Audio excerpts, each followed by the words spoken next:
mais uma vez nos encontramos aqui no Zoom, virou a nossa sala de estar.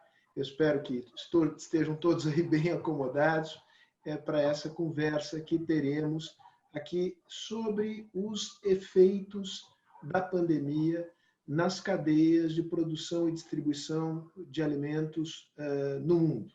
Notícia primeira é boa, essas cadeias têm respondido ao desafio imediato colocado pela pandemia, têm se mostrado, para usar o jargão, resilientes, mas elas terão que lidar com desafios de mais longo prazo, questões relativas à segurança alimentar, food security em inglês, e a segurança dos alimentos, food safety, na expressão também em inglês. É mais ou menos óbvio que esta preocupação com a qualidade dos alimentos, que é uma tendência que já vinha de antes, tende a se reforçar nos anos que vêm pela frente.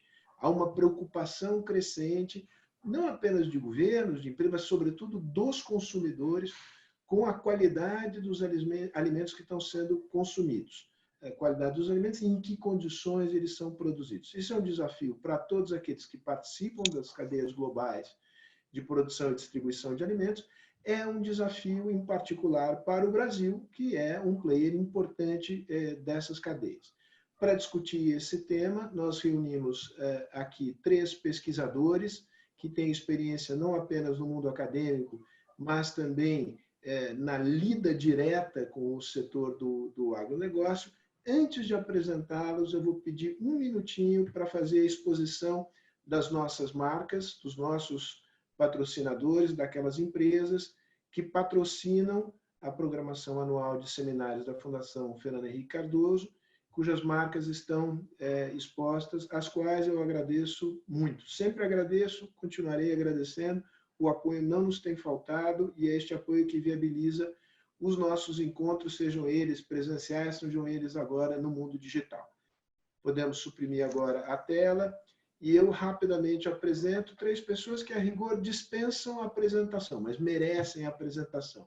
Eu começo pelo Antônio Boenin, mais conhecido como Tuca, que é economista, professor do Instituto de Economia da Unicamp, trabalhou na FAO, e é um dos autores e editor de um livro que é um livro de referência na compreensão da dinâmica do agronegócio brasileiro e da sua inserção no mercado internacional.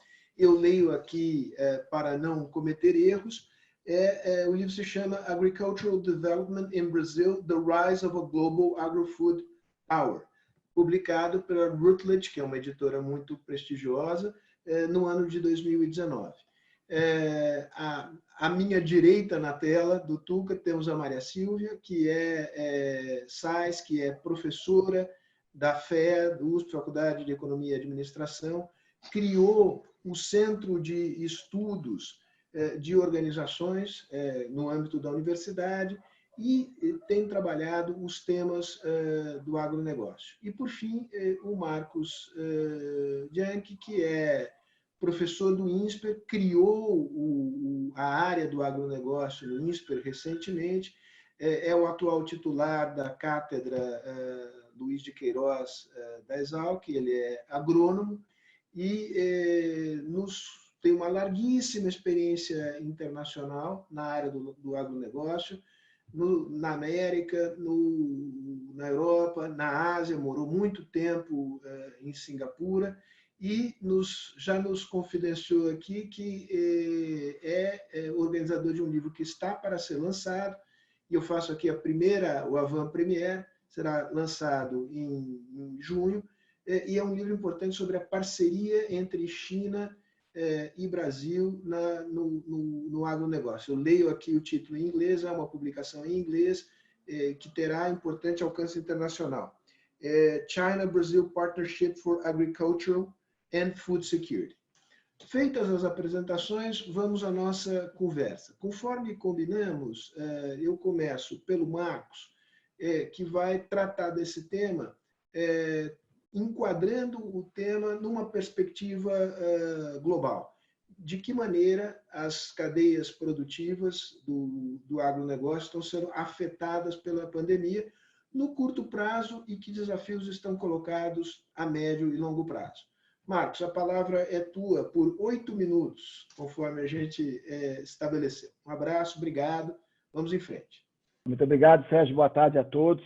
É uma satisfação imensa voltar à Fundação Fernando Henrique Cardoso. Já tive várias chances de participar de debates importantes sobre agronegócio na Fundação e fico ainda mais feliz da gente poder falar sobre esse tema junto com a Silvia Sais, com quem nós já dividimos tantos anos aí lá de pesquisa no âmbito da USP, da FEA e do PENSA, lá com o professor Décio, professora Beth. A gente estivemos juntos vários anos aí falando de cadeias agroalimentares, e com o Tuca, né, com quem a gente também vem trabalhando bastante. Eu fiz parte desse livro que ele fez, que é um livro espetacular, que cobre todos os aspectos das razões que o Brasil se tornou uma potência agroindustrial global nas últimas 3, 4 décadas, o que é verdade, né? Quer dizer, o Brasil hoje é o terceiro maior exportador do planeta em agronegócio. As exportações saltaram de 20 bilhões de dólares para 100 bilhões de dólares nos últimos 20 anos. A China, que representava 2% da exportação do agro, hoje é 35%. Outros países asiáticos já estão superando a Europa, né? O Brasil tem um grande alcance das suas exportações. A gente vende para cerca de 200 países no mundo, um escopo de países destino bem maior do que os Estados Unidos, né? Ainda que nós somos altamente concentrados em poucas commodities, né? Nós somos hoje o número 1 global na exportação de soja, de carne bovina, de carne de frango, de celulose, de açúcar, de café e de suco de laranja, né? E nós estamos em segundo lugar hoje no milho e no algodão, né? Milho e algodão, que lá atrás o Brasil era basicamente importador, né? E que hoje, graças à segunda safra, quer dizer, o fato da gente conseguir produzir duas culturas por ano na mesma área, sem ter que irrigar, coisa que só se faz lá nos trópicos, o Brasil se tornou um big player de milho e de algodão, né? Atrás lá dos Estados Unidos, e vamos passar, eu acho, que os americanos em algum tempo, né?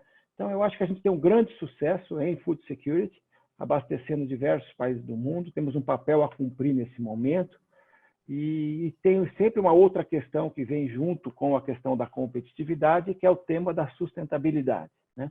Então, eu posso dizer que nos últimos 30, 40 anos fizemos uma revolução agrícola tropical marcada por competitividade e por um crescimento sustentável da agricultura com alta produtividade, com técnicas de baixo carbono, com bioenergia, enfim, com várias coisas que são positivas, ainda que há problemas nessa área. O que eu acho que muda com a Covid, e é muito importante que a gente fale disso, é que, da mesma maneira que a queda do Muro de Berlim representou o fim da Guerra Fria, né? Representou o fim da polarização leste-oeste, né? A emergência da globalização, quer dizer, foi um novo paradigma no tabuleiro da geopolítica. Em 2011, a queda das torres lá de Nova York representou uma mudança radical na questão da segurança internacional, a emergência lá do terrorismo e dos conflitos étnicos.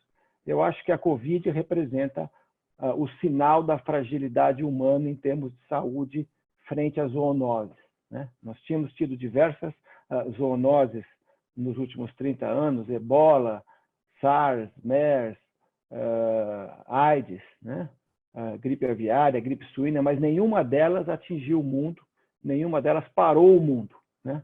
E essa Covid agora conseguiu, em 4 meses, parar o mundo.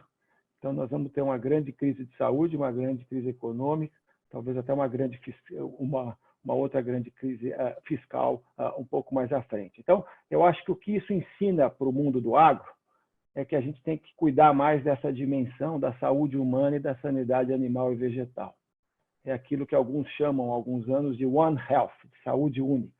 A saúde das pessoas, a saúde dos animais e a saúde do planeta, né? Essas 3 coisas têm que andar juntos. Então, é daí que vem essa ideia de que o food security tem que conversar com o food safety, né? Quer dizer, a gente tem que pensar em segurança do alimento, em termos de volume, quantidade e sustentabilidade, né? A parte lá da competitividade, mas também temos que olhar para a qualidade do alimento em si, principalmente naquilo que se refere a todas as questões ligadas com a nutrição, né? Com a parte lá da fome, enfim, toda a qualidade daquilo que se come, mas também a questão lá da sanidade, né? Acho que a sanidade vai emergir como uma das questões mais importantes, porque nós temos que evitar que zoonoses voltem a aparecer e muitas delas podem passar por alimentos, né? Então, por exemplo, a gente sabe que aparentemente a Covid começou lá no mercado em Wuhan, que é um mercado tradicional asiático, é um mercado que junta muita gente, junta produtos frescos como carnes, pescados, legumes, etc., mas junta também animais vivos, abate de animais e animais silvestres. Quando a gente vê essa combinação toda em um grande mercado cheio de gente, isso é altamente perigoso, né?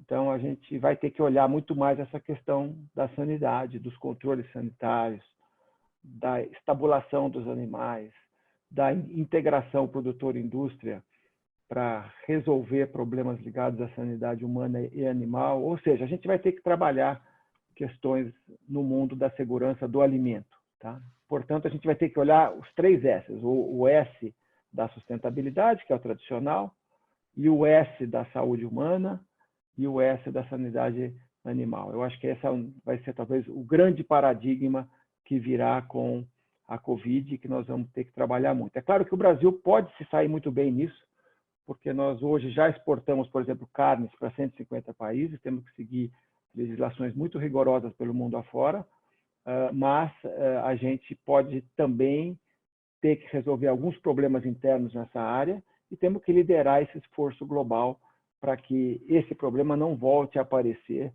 e que a gente não tenha outras Covids pela frente, outros casos como esse. Primeiramente, naturalmente, boa tarde para todos, é um prazer estar aqui, agradeço muito o convite, o Tuca tem a ver com isso também, mas principalmente o convite da Fundação, né, e na figura do Sérgio Fausto. E para mim é um prazer enorme estar discutindo aqui com pessoas muito queridas, grandes pesquisadores, e tanto o Bunaim com o Marcos Ianchi. Os dois também, que trabalhei junto com artigos, e o Marcos com uma longa data aí de trabalhos conjuntos, né? Seguindo o que o Marcos falou, eu queria colocar algumas premissas assim, que eu acho que são importantes, né, para colocar o debate aí, né? Realmente o Brasil é um grande player, ele é super importante no mercado mundial de alimentos, ele figura entre, como o Marcos colocou, com uma participação importante em vários produtos, e isso não é um acaso, né? Eu destaco as questões institucionais, aí, particularmente os investimentos em centro de pesquisa e principalmente na Embrapa. Então, a tecnologia é importantíssimo, então não é um acaso que o Brasil se tornou um grande player. Só para ter uma ideia, se a gente pegar no final dos anos 70 até hoje, a gente teve uma expansão de 500% da produção em apenas 75% da área. Ou seja, a gente teve um enorme aumento de produtividade. Aí eu pontuo que esse crescimento, né, e a maior inserção do Brasil no mercado internacional se deu com um ambiente institucional que sinalizava e propunha ações para a proteção do meio ambiente, por exemplo, Código Florestal, moratória da soja, e também no sentido de melhores regras de qualidade dos alimentos. Eu dou como outro exemplo a normativa do leite, né? Além de políticas sociais, e eu coloco o PRONAF como um grande exemplo, né? Naturalmente, a configuração desse ambiente não se dá sem conflitos, sem retrocessos e avanços, mas, de uma forma geral, o que eu queria colocar é que uma ação não impediu a outra, ou seja, o caminho para a sustentabilidade não impediu, ao contrário, ele caminhou junto para a nossa inserção no mercado internacional. Agora, com a pandemia, ele vai criar essa preocupação, como o Marcos bem ressaltou, né, maior com a saúde. E ela reflete uma maior preocupação dos cuidados, em geral, ligados à saúde, e em particular com o alimento que a gente está comendo. passa uma sensação, né, como bem o Marcos falou, de fragilidade do ser humano, né, que a globalização deixa escancarada, né? Os mercados são muito interligados e uma doença que começou lá na China está no mundo inteiro, né? E essa questão, que já era considerada no passado, mas era marginal, por quê? Porque ela representava apenas uma pequena fração do total dos custos ocultos impostos à humanidade e ao meio ambiente. Mas ela passa agora a ter uma grande relevância, porque ela se tornou um custo muito alto, né? Ela é antiga, porque se a gente pegar a política comum europeia em 1962, já se falava nessas questões, né? Naturalmente, agora, a Covid não é mais um medo do consumidor do que ele está comendo, mas é um medo de Estado, um medo dos governos, né? Para evitar o desastre da economia que estamos vivendo, né? Então, temos que precaver as pandemias. Então, o princípio da precaução passa a guiar as ações públicas e privadas. Esses movimentos vão ter que ser, provavelmente vão ser seguidos de aumento do protecionismo, a gente vê o Macron fazendo declarações sobre isso, com a defesa do conceito da soberania alimentar, autossuficiência e compras locais. O nacionalismo agrícola irá privilegiar a produção de produtos considerados estratégicos com possíveis incrementos dos subsídios. A pandemia deve intensificar a adoção de rastreabilidade, normas técnicas, sanitárias e fitossanitárias mais restritas também, com um olhar sempre à segurança do alimento, ou seja, como os alimentos são produzidos, quais as práticas de produção são adotadas. À medida que a atual crise vai se aprofundando, a gente começa a aprender mais, né, sobre essas e outras doenças. Por conta da pandemia, chama a atenção que os surtos de doenças infecciosas estão ocorrendo com muito mais frequência do que ocorria no passado. Um estudo da Universidade de Minnesota mostrou que de 1940 até 2019, a origem de mais de 25% de todas as doenças e mais de 50% das doenças infecciosas causadas por germes que se espalham de animais para as pessoas tinham origens na agricultura. Prevê-se que essas porcentagens aumentem junto com o crescimento da população e maior expansão e intensificação agrícola. Há crescentes evidências de que as mudanças ambientais têm papel importantíssimo para o surgimento dessas doenças, como a gripe aviária asiática, múltiplas variantes da gripe suína, ebola, hepatite E, salmonela, febre aftosa, entre outras. Como sabemos, também as doenças respiratórias têm efeito indireto provocado pelo desmatamento e geração de emissões globais de gases do efeito estufa. Esses, simultaneamente, comprometem a qualidade do ar, da água, do solo e a função do ecossistema e a biodiversidade. Mas a questão não para aí, gente. Por quê? No caso da produção de animais em larga escala, crescem as preocupações das entidades de saúde pública com o uso intensivo de antibióticos. Os antibióticos são excretados na urina e nas fezes e ingeridos pela população, uma vez que o tratamento de água não consegue eliminá-los. Nos Estados Unidos, de todos os antibióticos vendidos pela indústria farmacêutica, cerca de 80% vão para a agricultura. A necessidade de administração de antibióticos diminui a resistência e a eficiência para combater doenças responsáveis pela morte de milhares de pessoas no mundo todo. Estima-se que quase 3 milhões de pessoas nos Estados Unidos sofrem de infecção resistente a antibióticos. E eu dou um exemplo da legislação no Canadá. No Canadá, é proibido ter resíduo de antibióticos no leite. Uma vez que a vaca necessita de tratamento, o leite dessa vaca é descartado. Na agricultura, é reconhecido também distúrbios cognitivos do desenvolvimento em crianças, juntamente com certos tipos de câncer, devido ao uso indiscriminado de agrotóxicos. O que todas essas doenças que eu coloquei aqui, elas ressaltam? Elas ressaltam o uso indevido de recursos. Eficiência e o uso consciente dos recursos passa a ser importante. A gente tem que pensar no longo prazo. Aí, eu vou terminando a minha fala, né? Eu queria colocar algumas coisas que a gente discutir para, bom, e aí? Para a gente continuar sendo protagonista desse mercado de alimentos que a gente tem uma importância tão grande, o que que a gente tem que fazer? Eu colocaria 3 aspectos que eu gostaria depois de discutir entre nós. O primeiro, eu acho que é a questão da adoção de tecnologias disruptivas. A gente já tem várias. A gente sabe que toda vez que tem uma crise, ela é catalisadora de mudanças. Essas mudanças já estavam em cursos, mas eu acho que agora elas se tornam muito mais prementes. Então, a gente vê, por exemplo, georreferenciamento, o uso de drone, a internet viabilizando, né, rastreabilidade. Então, a gente tem uma série de ações aí. A segunda aspecto, eu acho que a gente vai vislumbrar novos arranjos das cadeias produtivas. E dando um exemplo simples, o Carrefour, por exemplo, ele colocou que seus objetivos se tornar líder na venda de alimentos orgânicos no mundo em 2020. E ele tem ações diretas com produtores rurais no Mato Grosso. Tem o caso da Nestlé, tem o caso de várias cooperativas, a gente tem vários casos aí de empresas que estão fazendo essa conexão com o produtor rural no sentido de torná-los mais sustentáveis com práticas melhores.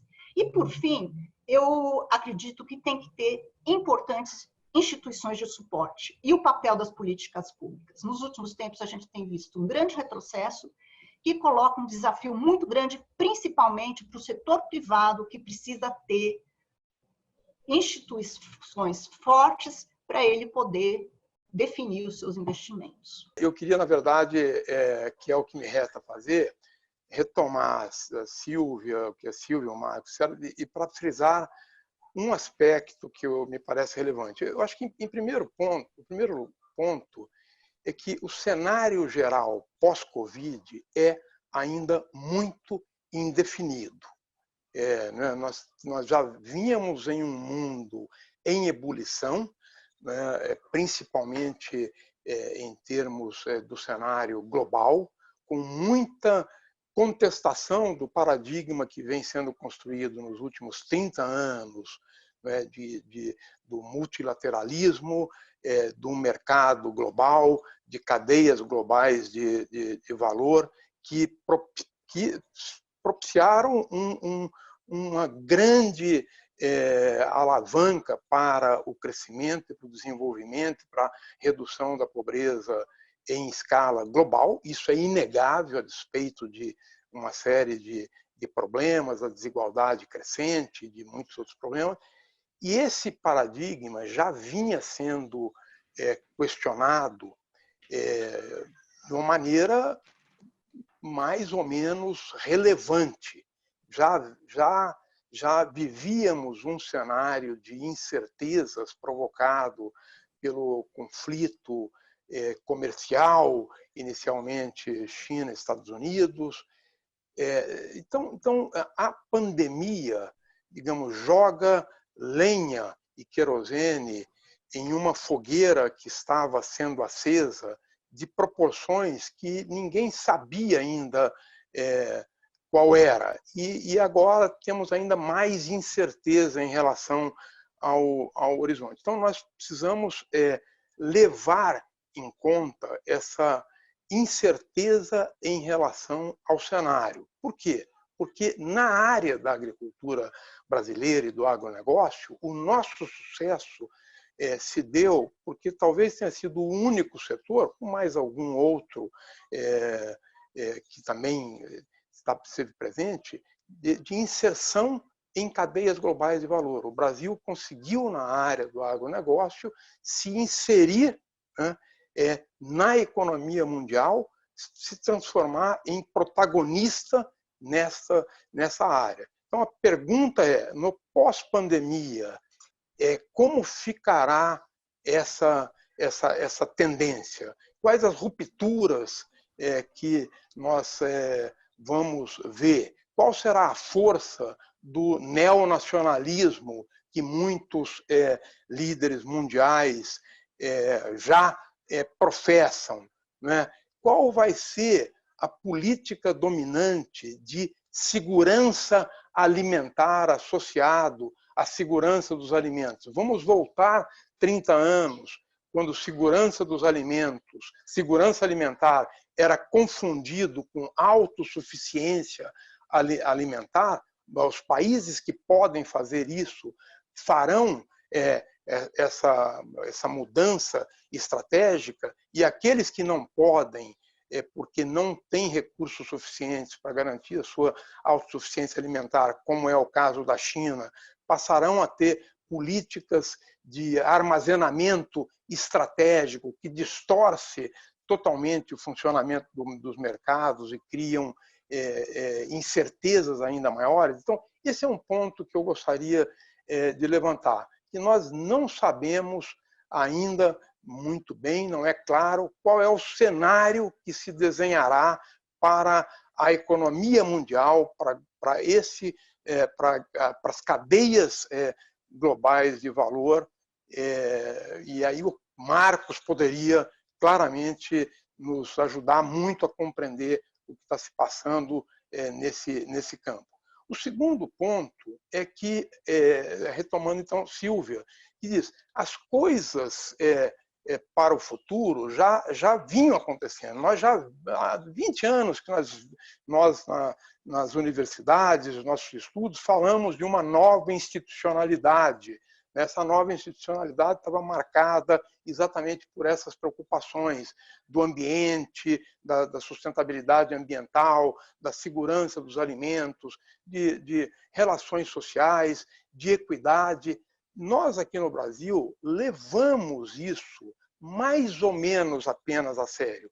É inegável o fantástico progresso da agricultura brasileira nessa área. Silvia já deu alguns dados, Marcos, outros. É absolutamente inegável. Mas também é inegável que esse fantástico progresso em termos de sustentabilidade, de aumento de produtividade, de economia de terras, de melhores práticas na produção agropecuária, nós também estivemos, ao longo desses últimos anos, acumulando um enorme passivo ambiental, social e também de sanidade. Então, isso também é conhecido. E nós não podemos deixar de reconhecer isso. O reconhecimento desse passivo não significa uma crítica ao que nós fizemos e que é fantástico. Mas é preciso reconhecer, porque essas são as fragilidades que nós teremos que enfrentar no futuro com muita decisão. E essa decisão é uma decisão que vem do setor privado e também do Estado. É preciso que haja essa confluência. Setor privado e setor Estado, realmente com agendas que representem a agenda da sociedade, não apenas brasileira, como da sociedade global, que vai demandar valores dessa natureza. Sustentabilidade, equidade, saúde, transparência. Então, essa é uma tendência que já vinha, mas nós vínhamos trabalhando com uma certa timidez. Basta lembrar a rastreabilidade. Em um certo momento entrou em moda, aquela corrida para a rastreabilidade. Depois morreu, deixamos um pouco de lado. Talvez no futuro a gente não possa mais deixar de lado. E quando nós pensamos que essa é uma agenda público-privada e da sociedade, eu me preocupo porque pega o Brasil em um momento em que o setor privado está preparado para enfrentar essa agenda, mas eu tenho profundas dúvidas em relação a esse vetor do Estado, que até o momento tem dado sinais de, digamos, estar na contramão dessa tendência. Então, essas são duas preocupações. Passando para a terceira, que é da agricultura familiar, a agricultura familiar tem uma importância, tem uma importância muito grande, e eu acho que ela agora se insere nesse desafio, que é o desafio da equidade. O mundo pós-Covid terá que ser um mundo digamos, melhor do que antes. Por quê? Porque essa crise mostrou muito, né, o impacto da desigualdade. E desta crise, nós vamos sair com milhões e milhões de desempregados. E se nós não dermos atenção a essa massa, nós podemos ter todo tipo de problema. Na agricultura, a agricultura familiar é uma oportunidade para cuidarmos desse vetor, né, social no meio rural. Marcos, pergunta para você de vários telespectadores, por assim dizer. Vou pedir para você tirar o mudo do teu microfone. Ok. Fala-se muito que a Covid trará, vamos exagerar um minutinho aqui, o fim da globalização. Queria que você analisasse essa questão no mercado global de alimentos. Qual é o espaço que o nacionalismo agrícola tem, agropecuário, tem para crescer? E em que medida isto pode criar problemas de acesso a mercados externos por parte de produtores brasileiros? Primeiro, em relação ao nacionalismo, sem dúvida alguma, uma das reações aí é essa reação de vamos produzir tudo que a gente precisa dentro lá dos países, não vamos depender mais de respiradores, de testes, de medicamentos que venham de outros países e tal. Eu acho que isso seria um tremendo retrocesso, né, Sérgio? Porque o mundo avançou muito no momento que a gente conseguiu integrar cadeias produtivas, cadeias de valor, e principalmente na área da comida. Isso é absolutamente fundamental. Nós somos hoje o maior fornecedor de produtos agrícolas para a China, o primeiro importador, o primeiro país que consegue exportar lá para a China nesse momento. Somos o número 1 lá do Oriente Médio, que é uma região que não tem recursos naturais. Somos importantes na África. Então, não dá para imaginar que regiões que são deficitárias em alimentos consigam produzir elas próprias, porque elas não têm hoje tecnologia e recursos naturais para isso. Eu acho que o comércio é absolutamente necessário para oferecer alternativas de segurança alimentar à população, efetivamente, né? E a gente está vendo realmente nessas últimas semanas restrições voluntárias, por exemplo, países que resolvem não exportar para conseguir formar estoque, outros que estão falando de controle de preço, de controle de fronteira, mesmo dentro da União Europeia, nesse momento está havendo controles fronteiriços que não se imaginava lá atrás. Os americanos estão, desde lá do Trump, com essa política do America First, que eu acho que é um desastre, certo? Porque, na verdade, os Estados Unidos hoje conseguiram sair lá da TPP, estão criticando pesadamente a OMS, a Organização Mundial de Comércio, a saída lá do Roberto Azevedo é sintomática disso. Estamos vendo uma guerra comercial entre Estados Unidos e China que resultou em um acordo bilateral dos dois grandes. Quer dizer, infelizmente, nós estamos andando para trás em termos da globalização. Não tenho a menor dúvida disso.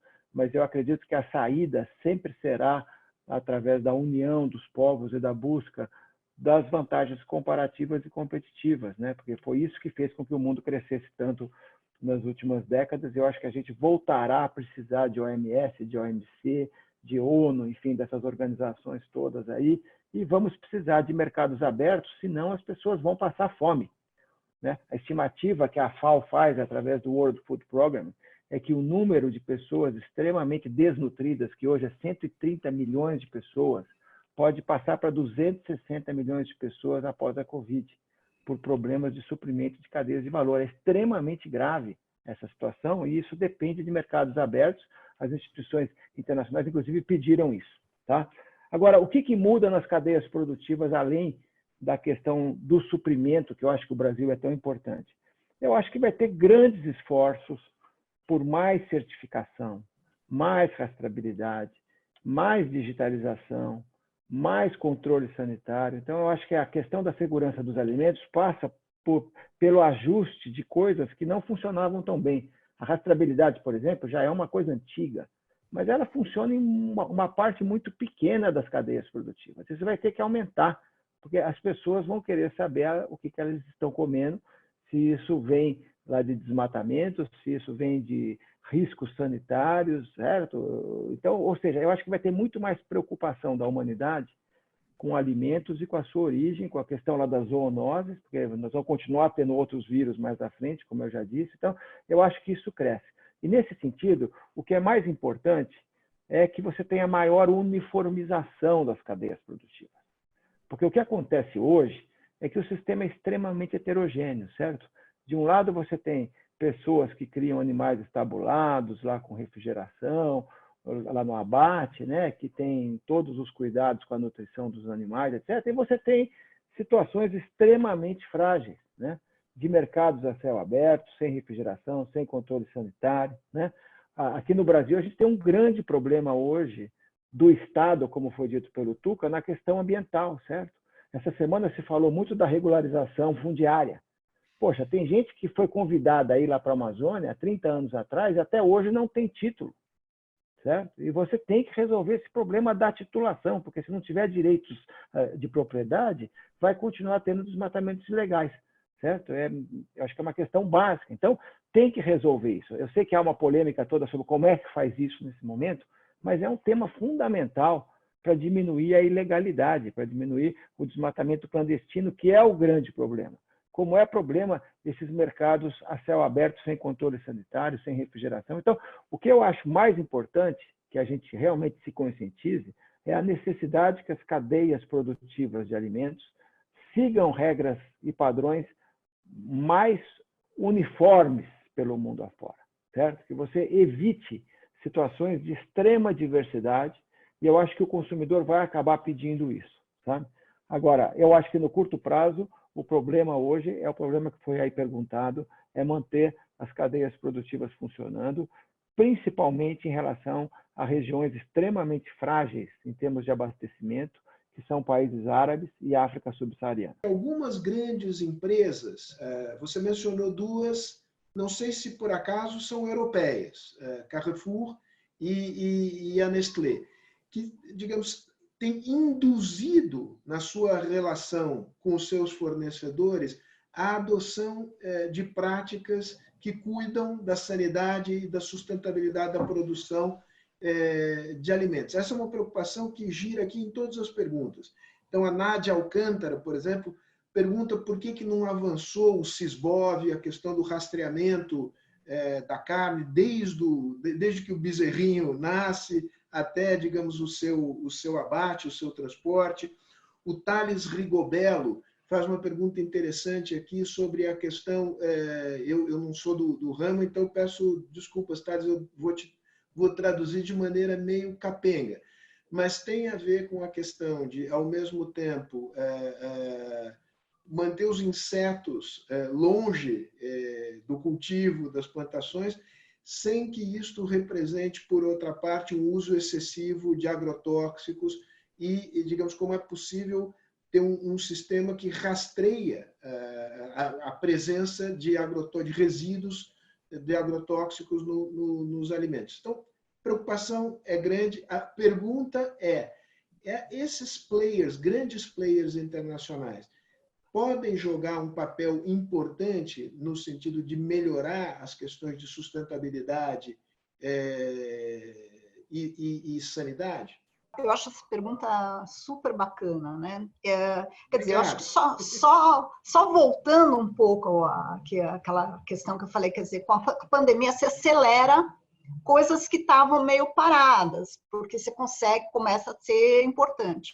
Mas eu acho que não só são os grandes players internacionais. Se a gente lembrar do Plantio Direto, o Plantio Direto foi uma cooperativa no Paraná, que começou a disseminar o plantio direto. E tem uma coisa que eu acho que é super bacana no setor agrícola, que é o seguinte: você deu certo, o teu vizinho copia, o teu outro vizinho copia. O plantio direto hoje é usado no Brasil inteiro e é uma forma super sustentável de produção. Então, e foi induzido por quem? Por uma cooperativa no Paraná. Tem outras cooperativas que a gente conhece também. Eu trabalho muito com café, tem a Cochupé, ela tem uma ação enorme com os produtores rurais no sentido de sustentabilidade, fazendo a ponte, inclusive, com as grandes fornecedores. Esse caso do Carrefour, o caso da Nestlé é muito bacana, que eu acabei de fazer, a gente está fazendo um trabalho sobre isso. A Nestlé ficou 3 anos ensinando produtores a produzir leite orgânico. E como que ela fez isso? Ela chamou empresas que já tinham, por exemplo, a Coren, que já era especialista nisso, a Embrapa, e foi aí, durante 3 anos, treinando esses produtores, e hoje ela já está com um produto que, no final, agora com essa crise, o produto custa dobro do leite normal, né? Mas ela já está... E, com certeza, na hora que você cria uma tecnologia, acho que está tudo em cima da tecnologia, porque as nossas faculdades, elas não tinham muito essa pegada da sustentabilidade. Então, para você fazer um produto orgânico com produtividade, você precisa de muita tecnologia, né? Então, eu acho que agora a gente vai tentar, isso vai mudar. Mas eu volto de novo, eu acho que o Bonain falou muito bem, a gente precisa de boas instituições para isso, né? A Embrapa tem um trabalho lindo respondendo a questão da Nádia, né, sobre plantio pecuária sustentável. Inclusive, ela superou os números que ela tinha pensado no início. Então, eu acho que tem uma série de... Se a gente for conseguir levantar, né, você tem uma série de ações que, uma vez dando certo, ela é rapidamente disseminada. Mas ela precisa, sim, ter um suporte de políticas públicas e instituições que garantam que o investimento que o setor produtivo vai fazer vai dar certo e vai adiante. Agora, eu posso fazer uma pergunta, já que eu estou aqui no... Pode. Eu queria fazer uma pergunta para o Marcos, porque eu li recentemente, eu fiquei em dúvida até se realmente essa reportagem era... os dados que estavam colocando eram reais. Eu estava falando que a China ela consome muito fertilizante, 4 vezes a mais, né, do que o resto, e agrotóxico 2,5 a mais do que a média no mundo. E que agora eles estão numa política também de sustentabilidade, eles querem se tornar o maior produtor de orgânico do mundo. E a política é top-down, né? O governo está incentivando com forte aporte financeiro para os produtores rurais. Se isso for verdade, quer dizer, essa questão de que a gente fala, não, para vender para a China não precisa ter tanta preocupação com sustentabilidade, isso pode pôr em xeque isso também. Então, eu queria fazer essas 2 perguntas. Você acha que realmente eles estão indo para esse caminho? E segundo, a questão de que o mercado chinês vai se tornar mais rigoroso também com a questão da rastreabilidade e sustentabilidade? Eu vou só pegar uma caroninha nessa pergunta da Silvia, que é uma pergunta aqui que, digamos, tem a ver, que é do Ludovico de Riva, ou do Riva, que é a pergunta sobre qual é a melhor estratégia da pecuária brasileira, se é diversificar mercados ou se é concentrar suas exportações para o mercado chinês. Eu acho que a questão da China, eu tenho chamado de casamento inevitável, né? Porque talvez a China é o país que mais depende do Brasil hoje e o Brasil é o que mais depende da China em agro, né?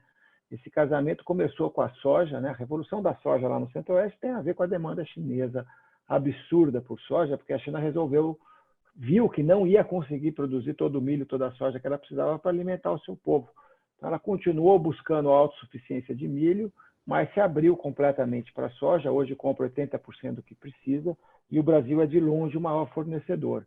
E durante muito tempo era basicamente soja. A relação era basicamente soja e minério de ferro, representavam aí 60%, 70% da pauta.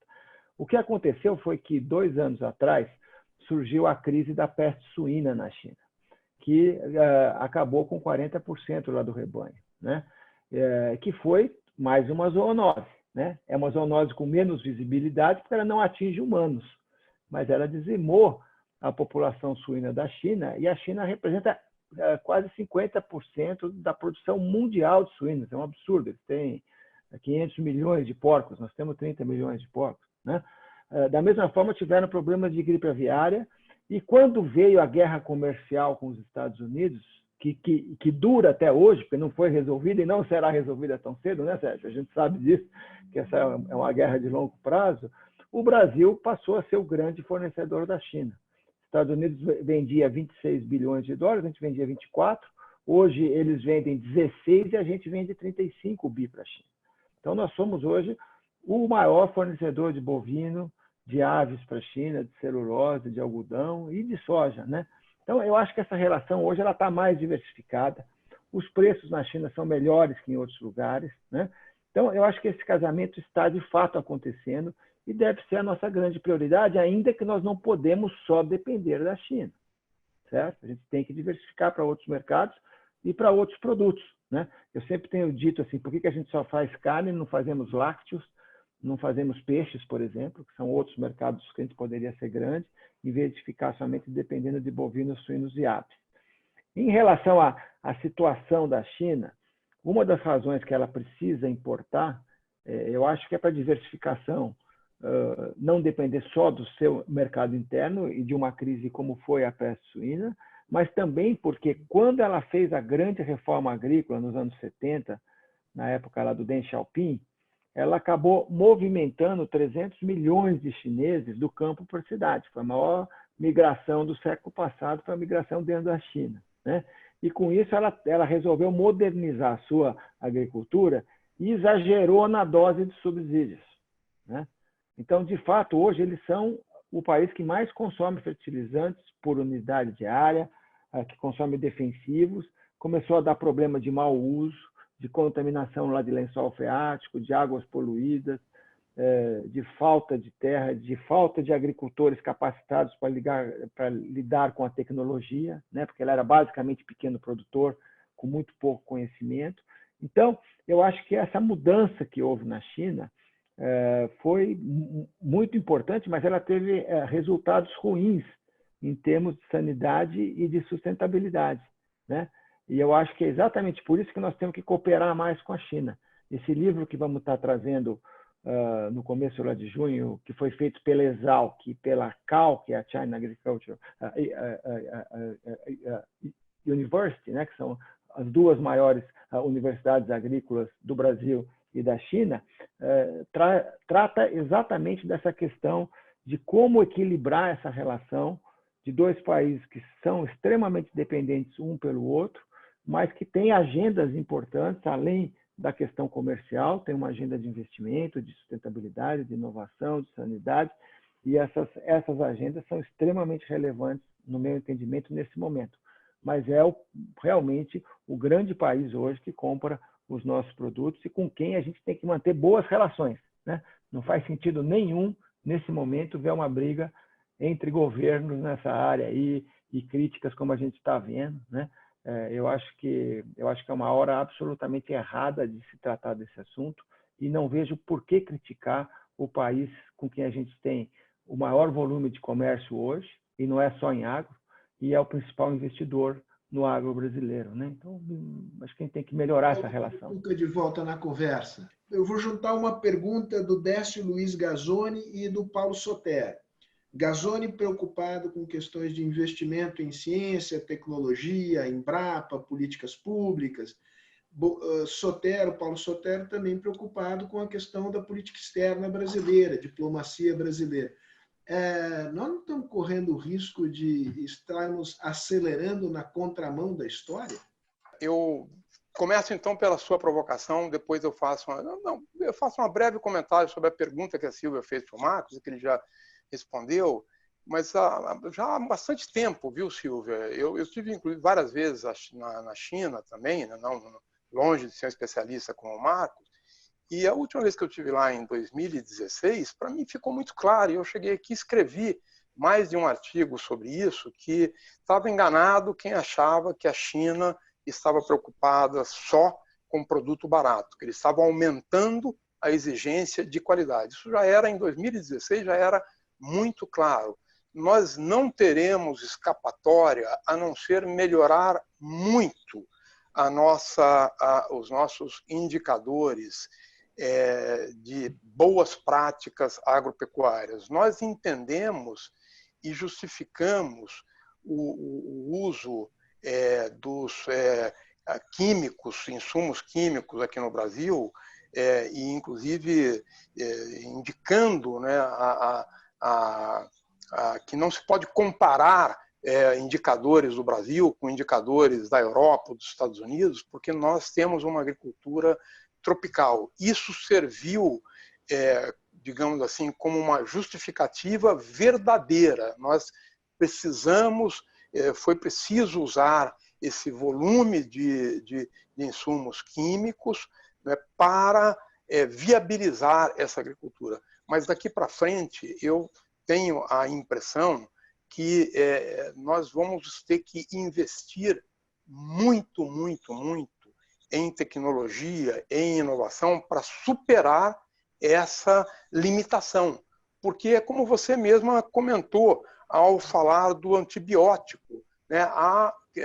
O mercado não está mais aceitando o nível tão elevado de utilização de antibiótico na produção animal. Na Europa, a questão muito antes da pandemia, né, a questão do bem-estar animal, não era de saúde animal, de bem-estar animal, já era uma questão importante a ponto de já ter projetos e leis em alguns países, né, regulando essa matéria. Então, nós não vamos ter por onde fugir, nós vamos ter que melhorar. E aí vem a pergunta do Décio, sobre tecnologia. Nós teremos que investir muito em tecnologia. Nós demos um grande salto, mas eu gosto sempre de repetir uma frase do meu amigo Silvio Crestana, que foi presidente da Embrapa durante muitos anos, e o que o Silvio sempre dizia é o seguinte, o que nós fizemos no passado nos assegurou chegar até aqui, mas não nos garante nada em relação ao futuro.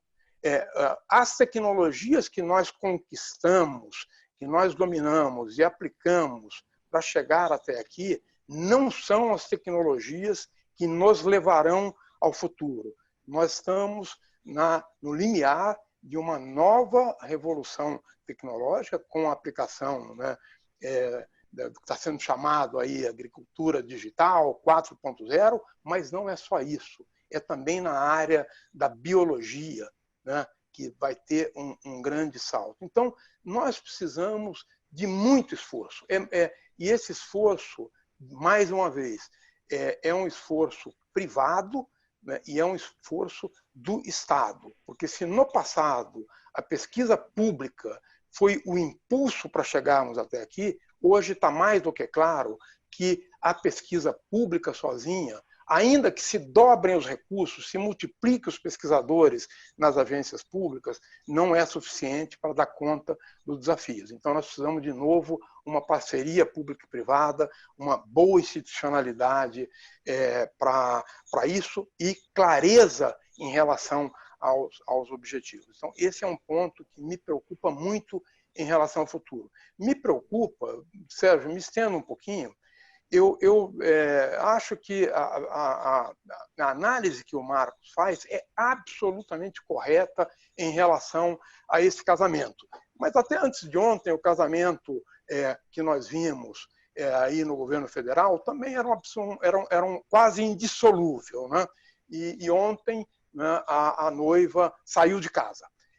Então, estou fazendo uma brincadeira com isso, porque esse casamento China e Brasil hoje é uma realidade. Mas a China não está parada, e certamente o livro do Marcos está mostrando isso. A China não está parada. A China está se movendo rapidamente, né, com segurança, com muitos recursos. Em que direções? Em aumentar a segurança que eles têm. Eles estão investindo em inovação para superar alguns desses gargalos que o Marcos apontou, e mais, eles estão investindo na diversificação das fontes. A China, pela história multissecular que tem, não aceitará nunca o nível de dependência que ela tem hoje do Brasil em relação ao suprimento alimentar. Ela está trabalhando para diversificar as fontes, e essas fontes que hoje não são tão visíveis, amanhã serão. 30 anos atrás, o Brasil não produzia nada de soja. Hoje é o grande produtor de soja que é. E isso nós temos que ver. Né?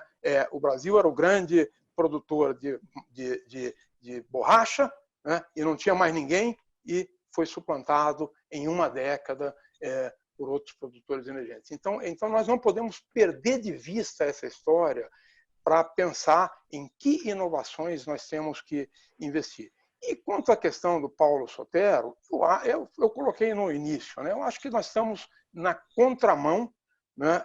Pelo menos o discurso oficial é um discurso totalmente na contramão da história, né? Tanto na área ambiental, como na área social, como na área, né, das relações internacionais. E isso é que me preocupa muito no pós-pandemia. Por quê? Porque o Brasil tinha condições de liderar, né, como vinha fazendo, as discussões nessa área. Por quê? Porque ele tem capacidade para isso. Ele é hoje o grande produtor, né? Ele vinha fazendo um grande trabalho na área ambiental, vinha fazendo um grande trabalho na área de política social. Então, nós tínhamos, digamos, razões para liderar debate no cenário internacional nessas 3 frentes, né? E agora estamos aí, né, num posicionamento muito complicado que me deixa muito pessimista. Marcos, eu vou voltar para você. Você, digamos, já foi consagrado nosso sinólogo de plantão. Então, você se prepara. Eu vou primeiro para a Silvia, mas eu queria já deixar de penduradas perguntas que nos foram feitas aqui. Uma da Débora Simões, que vai um pouco nessa linha de dizer, olha, que tem outros produtores de alimentos no mundo. Quem é que está mais preparado para responder a estes desafios novos? Uma outra pergunta que acaba de nos chegar, acho que do Sebastião Nogueira, que é um pouco botar todos os nossos ovos na cesta chinesa também não é um risco, ser excessivamente dependente da China? Mas eu deixo isso um minuto para você pensar. Antes eu quero ir à Silvia para tratar aqui do tema social. De que maneira e que políticas são necessárias para integrar a agricultura familiar neste processo aqui chamado pelo Tuca de nova revolução verde, né? Esses novos desafios. Nós temos instrumentos para fazer política nessa área de tal modo a incorporar produtivamente a agricultura familiar, ou a agricultura familiar acabará por ser uma questão social, que terá de ser tratada no âmbito dos programas de transferência de renda? A minha opinião é o seguinte: eu acho que a gente está num momento que é muito mais propício à integração dessa agricultura familiar do que no passado. É o que um Langlois, um economista, coloca, que nós estamos numa situação que a gente chama assim, não é mais a mão invisível, não é mais a mão gerencial, nós estamos numa vanishing hand, né? Ou seja, a internet, ela acaba viabilizando a conexão dessas unidades familiares, dessas pequenas empresas, e conectando as pessoas de muito mais facilmente, né? Se eu pegar um exemplo agora, com a Covid, né? Se tem uma feira aqui perto de casa, pequenos produtores, eu moro aqui perto do Parque da Água Branca, produtor de orgânico. Quer dizer, acabou, né? Fecharam o parque, fecharam a feira. Na verdade, eles criaram sites que estão entregando produto em casa, né? Então, acho que você tenha e essa forma de conectividade que você tem no campo também, ela torna muito mais viável você integrar essas pessoas de forma produtiva. Naturalmente, depende do produto. Tem produtos que a escala acaba dominando, mas produtos que você não tem, não é necessário tanta escala, é muito mais tranquilo você fazer essa conectividade, rastrear. Só que tudo isso depende de política pública. A internet no campo, ela precisa estar lá. Você precisa de uma política pública para levar a internet no campo. Então, de novo, eu acho que, voltando ao que o Bonain falou, quer dizer, você precisa de políticas adequadas para fazer todo esse gerenciamento e essa forma como é que a gente vai integrar. Você precisa de políticas de tecnologia. Então, quer dizer, não dá para falar que isso vai só espontaneamente criar.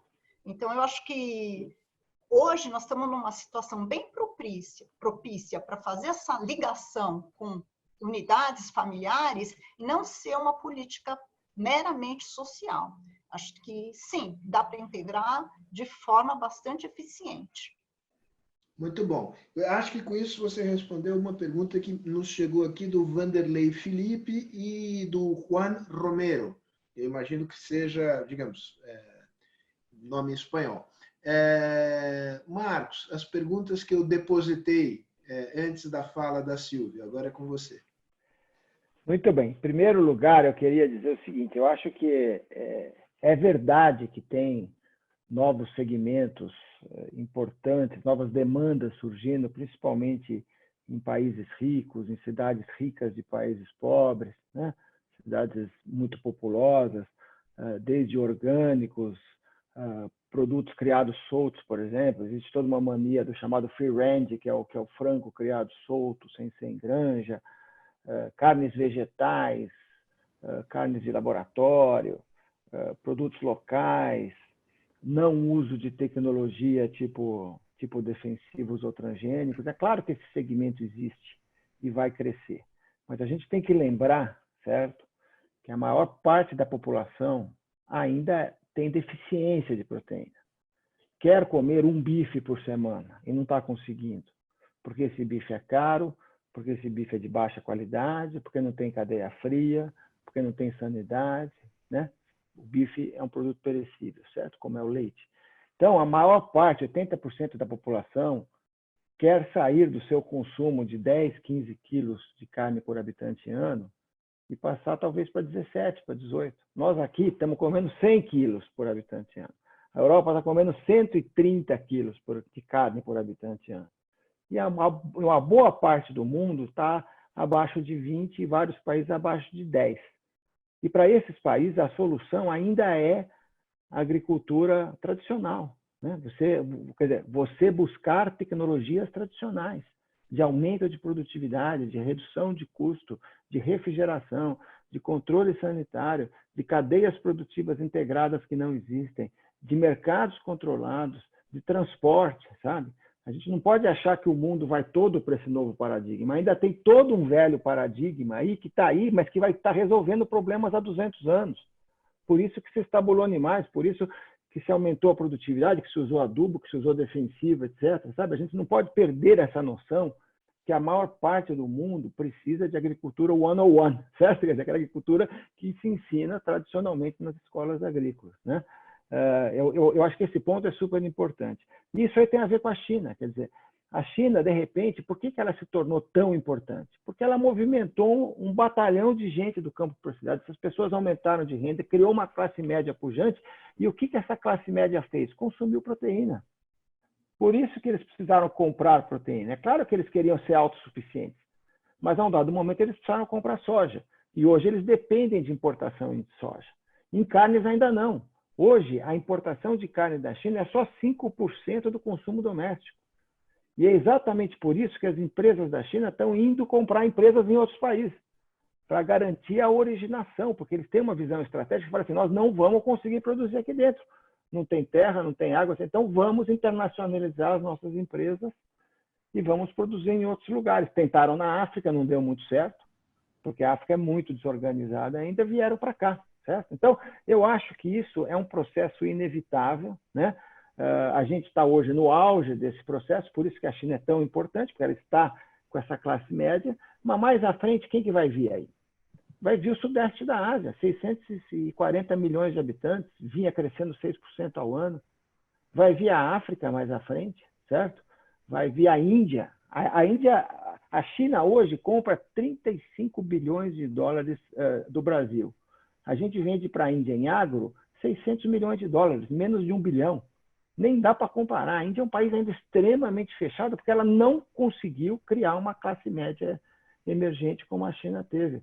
Então, eu acho que o nosso futuro é justamente aproveitar a China ao máximo, principalmente pelo fato que ela viveu crises importantes da Covid, da peste suína, etc., e já pensar numa diversificação para o sudeste da Ásia, para o Oriente Médio, que é um mercado que compra carnes brasileiras, açúcar e outros produtos há 40 anos, né? E para a África lá na frente, né? Então, acho que esse que é o caminho. Quem são os nossos concorrentes? Eu acho que a gente tem pouquíssimos concorrentes competentes no mundo hoje. É claro que lá na frente a África pode fazer uma revolução como a gente fez, mas ela hoje não tem uma estrutura agrária, uma estrutura lá de logística para isso, etc. Eu acho que os nossos concorrentes hoje são essencialmente os Estados Unidos, continuam sendo um país vibrante em agro, os países lá do Mercosul, né, que nós estamos juntos, e eu acho que o leste europeu tem muito potencial, né? Só que ele tem que sair de amarras que foram criadas pelo regime comunista, que até hoje ainda dificultam lá os investimentos, etc. Mas tem muito potencial. Essas são as regiões mais importantes. Agora, a Ásia sabe do seu problema de abastecimento e vai procurar sempre a autossuficiência como a primeira saída. Sempre. Mas não vão conseguir resolver os seus problemas em função disso. A gente sabe que o Sudeste Asiático vai ter que importar mais. A China já está importando mais. O que a China tem feito ela fala assim, já que eu tenho que importar mais, eu vou tentar eu mesmo controlar a cadeia. Eu não quero ficar na mão de uma Bunge, de uma Cargill, de uma ADM, eu quero ter a minha COFCO, eu quero ter as minhas empresas participando desse jogo global lá das trading, certo? Então, é esse que tem sido o caminho lá da China, tá? Então, mais uma vez, eu acho que a gente tem que diversificar, não pode ser apenas China. A gente vai ter concorrentes mais à frente, sim, certo? Portanto, não pode parar de investir em inovação, né? Eu acho que a gente hoje eu fico preocupado, por exemplo, lá com a Embrapa, né? A Embrapa tem que ser reformada, ela tem que olhar mais para frente do que ela olha lá para o passado.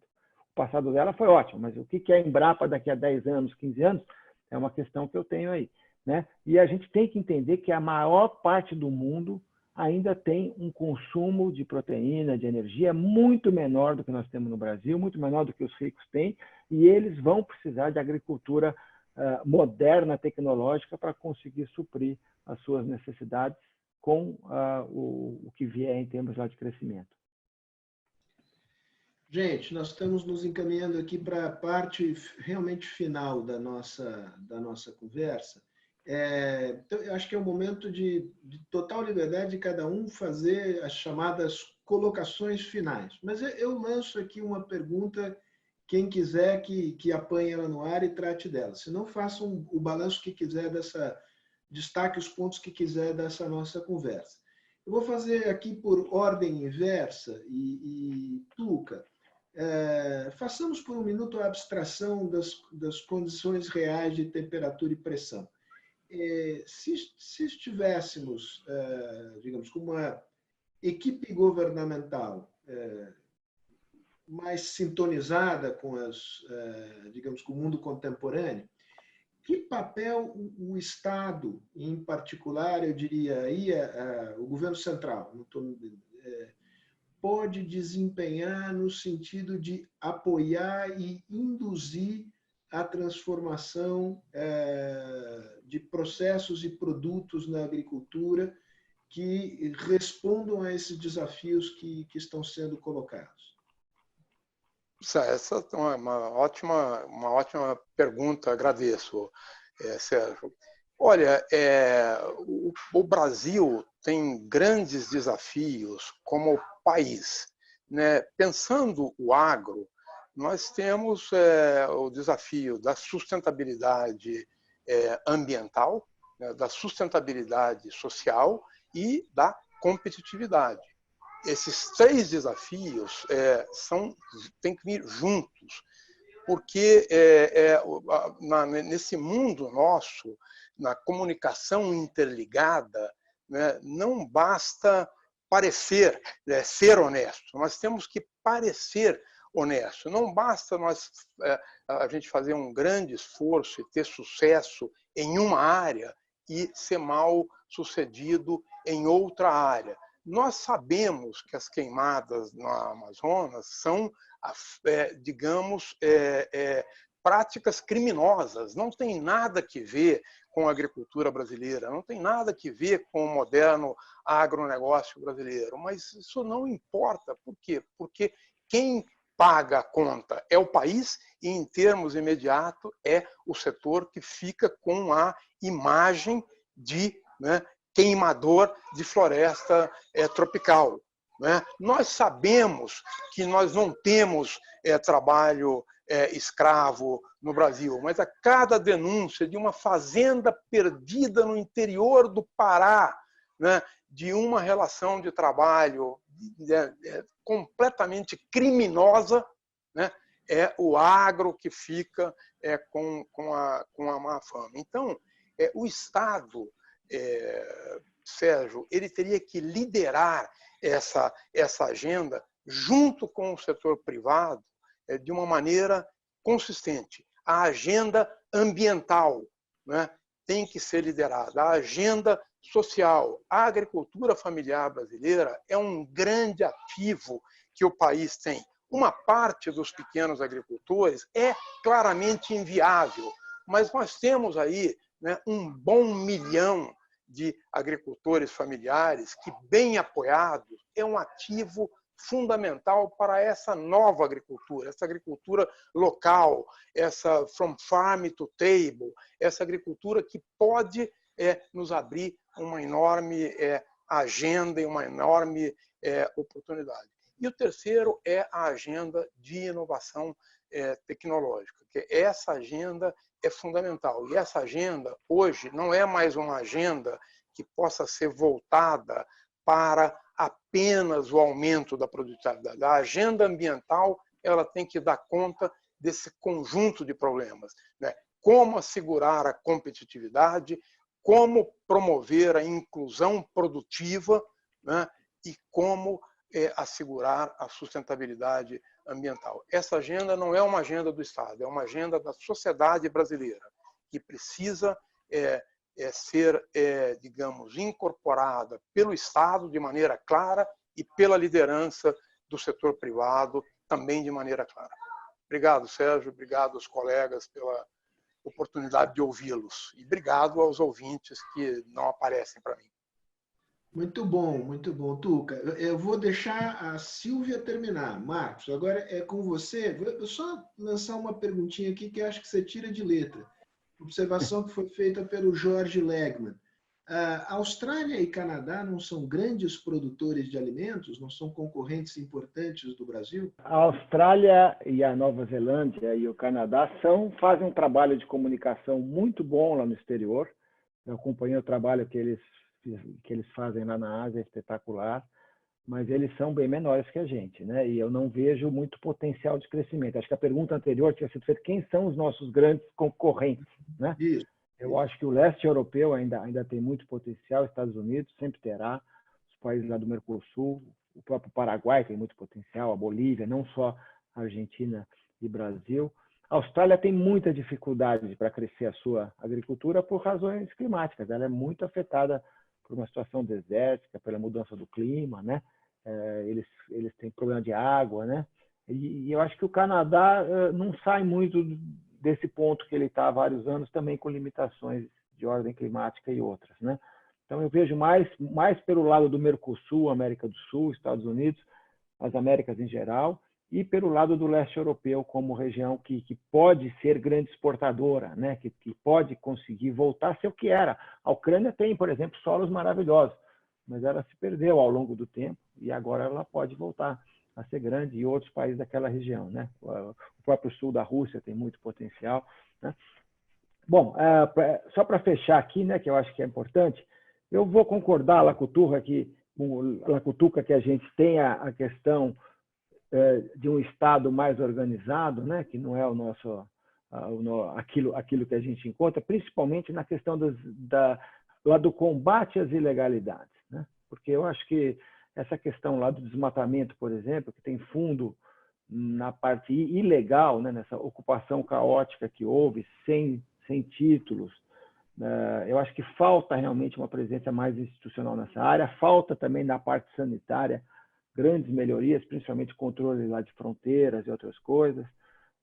Faltam, obviamente, programas públicos em várias áreas, mas eu também acho que faz uma falta muito grande um setor privado mais presente no mundo, sabe? O Brasil se acostumou a vender os seus produtos aqui no Porto e mal sabe o que se passa do porto para frente, e o mundo veio buscar esses produtos. Sabe, a gente não teve que fazer durante 20 anos, 30 anos, nenhum esforço para vender o que a gente produz. Eu acho que daqui para frente vai ser muito mais difícil. Eu acho que os controles vão ser muito maiores, as empresas querem ter rastreabilidade, a gente tem que conversar mais, explicar as coisas lá fora, por exemplo. Nós estamos, essa semana, vendo esse debate da regularização fundiária aqui no Brasil, que é um tema importantíssimo, antigo. Eu não li nenhum documento em inglês feito pelos brasileiros explicando o que está acontecendo, né? E eu acho que a gente tem que, sabe, hoje, quando você fala de agricultura, de meio ambiente, você tem que dialogar com o mundo. São dois temas extremamente relevantes pelo mundo todo. Então, eu acho que uma coisa super importante é a gente aumentar a nossa capacidade de comunicação em inglês, ter muito mais presença nos mercados destino, não só lá na Europa, que hoje faz grandes críticas ao Brasil, muitas vezes, do agro, mas, por exemplo, lá na China, por exemplo, a gente tem pouquíssima presença física do agro brasileiro, institucional, lá das associações na China, e nós temos que dialogar com eles sobre esses temas, meio ambiente, uso lá de tecnologia. Eu tenho certeza que a percepção da China é diferente da percepção lá dos europeus nessa área, até porque eles têm um grande problema pela frente de segurança alimentar e de segurança do alimento, né? Eles têm graves problemas aí para serem resolvidos nessa área.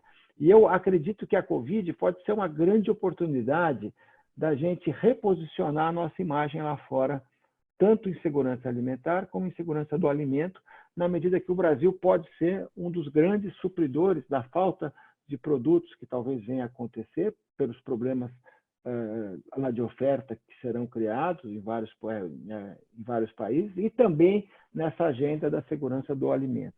Então, eu acho que a gente tem que terminar vendo isso mais como uma oportunidade, mas uma oportunidade que exige ações mais organizadas do Estado e uma presença maior do setor privado, chegando lá no mercado final e conversando com os stakeholders, lá com todos os atores, explicando coisas importantes sobre o Brasil, tanto na área da sustentabilidade como cada vez mais da sanidade. Muito obrigado, era isso. E agradeço mais uma vez aí pela oportunidade de encontrar amigos desses anos todos. Obrigado. Silvia, a palavra é tua, você faça uso dela como quiser, mas me ocorreu aqui uma pergunta que foi, na verdade, a primeira a chegar, de uma pessoa chamada Daniel Araújo. Ele fala: pode ocorrer um êxodo para o campo, uma espécie de inversão do fluxo que caracterizou a urbanização brasileira? Eu imagino que ele deva estar agoniado num apartamento como eu pensei a mesma coisa. Eu pensei a mesma coisa. Esse sentimento. Mas a pergunta é interessante e ela vai ao encontro de comentários que você fez. Quer dizer que hoje tecnologias dão a oportunidade de viabilizar a agricultura familiar. Isto faz com que, possivelmente, não haverá um êxodo cidade-campo, mas isso retém populações no campo que se concentram em cidades médias e pequenas do Brasil. Você pode fazer, como eu te disse, dizer nas suas palavras finais o que quiser, mas se você puder, digamos, dar uma palhinha a respeito dessa questão, eu ficaria grato. É bem interessante essa questão, mas outro dia conversando, eu faço parte de um grupo da Rural, né? E nós conversando e pareceu essa questão no meio, não foi bem assim, mas falando que havia muito, a gente estava percebendo que muitos jovens estavam ficando no campo. Então, é um negócio interessante, que parece, porque eles começaram a ver que não é mais aquela coisa do produtor sem tecnologia, ele tem internet. Então, eu acho que realmente pode ser uma tendência, né, dessa volta. Agora, eu concordo com o Daniel, eu estou morrendo de vontade de ir para o campo, porque eu também estou fornada no apartamento, né? Então, eu acho que essa ideia bem surge, mas realmente está acontecendo isso. Eu faço a minha palavra, eu escutei tanto o Tuca quanto o Marcos, e realmente concordo com tudo que eles colocaram, como happy end aí do nosso, o que seria para frente do nosso sistema agrícola, da nossa participação no mercado internacional, né? Só que eu queria só colocar uma outra pitadinha aí, né? Que eu acho o seguinte: tudo que a gente está enfrentando, desafios ecológicos, sociais, saúde pública, sem precedentes nesse momento moderno aí que a gente está vivendo, né? Tudo impulsionado pelo sistema agrícola e alimentar, né? Mas uma coisa que deixou claro, que mostrou para a gente que a agenda liberal, né, ela acentuou a desigualdade nos países tanto desenvolvidos quanto não desenvolvidos, né? E ela se revelou não estar preparada para lidar com essas crises dessa magnitude, principalmente nos países não desenvolvidos. A gente está vendo a confusão que está hoje aqui no Brasil, né? E então, eu acho que também isso só será resolvido com ações que diminuem a disparidade da renda. Então, a maneira como a gente vai agir agora, colocar em movimento um novo conjunto de condições que vai permitir ao Brasil continuar a ser protagonista nessa história, vai demandar instituições fortes que atuem na mediação de conflitos e, ao mesmo tempo, né, o que a gente pode perceber, né? Acho que vou citar um economista, prêmio Nobel, Douglas North, que quanto mais igualitária a sociedade, maiores são as condições de criar boas instituições e melhor vai ser o desempenho de um determinado país, de uma determinada sociedade. Então, assim, o que eu queria deixar um pouco aqui é que essas instituições, elas têm que ser fortes, mas elas têm que ser criadas a partir da sua base, ou seja, ela tem que ser mais igualitária. E eu acho que com isso a gente integra assim, uma unidade familiar com produção maior, porque tem escala. Eu acho que a gente tem que lidar com essas questões visando o futuro com sustentabilidade. Então, acho que é isso que eu queria falar aqui de final, e agradeço muito, para mim foi ótimo discutir com vocês, adorei, Marcos, te encontrar, Tuca também, e Sérgio, muito obrigada pela oportunidade também e pelas questões.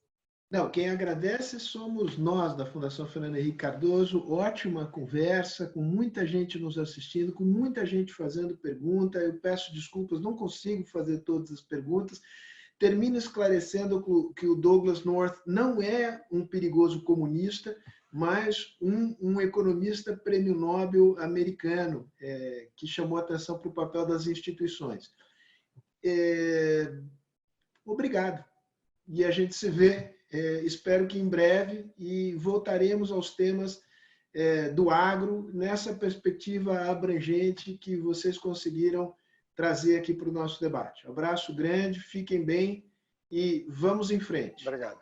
Um abraço a todos. Um abraço, gente, a todos e a todas. Tchau, Marcos. Obrigado, abraço a todos. Beijos.